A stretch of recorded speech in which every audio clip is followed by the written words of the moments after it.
Hello everyone, today we are going to learn about chapter 2nd of Eco. So we know there were three sectors as primary sector, secondary sector, tertiary sector. So first we learn about primary sector. In primary sector what happens is, in this sector was all natural activities included like agriculture, fishing, and secondary sector. In this sector manufacturing was included, example sugar from sugar cane. Third, tertiary sector. In this sector this provided services to these two sector above, example banking, and that's why it's also called service sector. We know organized sector.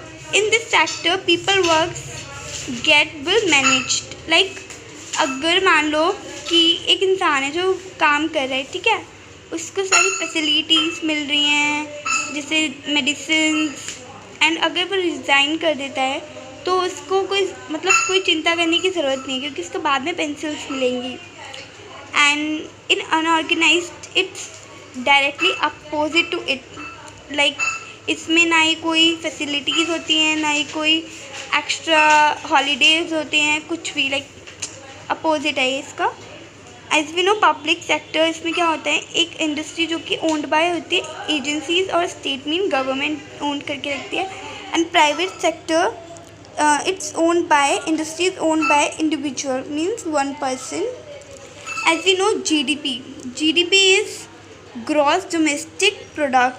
It is the sum of final goods, and in these three sectors continue during a particular year, and it's measured by central government ministry. मतलब कि ये जो तीनों sectors होते हैं इसमें इन सब के जो भी इकोनॉमी होती है वो काउंटेड होती है. तो हम GDP के उससे करते हैं, ठीक है. Difference between unemployment and disguised unemployment. In open unemployment, a person is willing to do work but she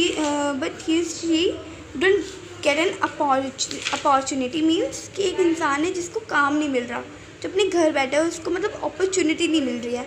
और डिस्गाइज अनएम्प्लॉयमेंट होता है like farmer doing work in a farm, ठीक है. तो वो अर्न करता है, एक दिन में वो 100 रुपये अर्न करता है, ठीक है. और वो अगली बार उसकी फैमिली भी उसके साथ काम करती है, लेकिन तब भी वो 100 रुपीज़ पर डे में अर्न करते हैं.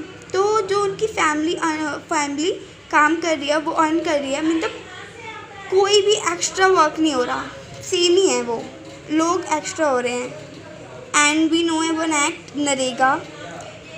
नरेगा एक्ट में होता है 100 days of work in an year.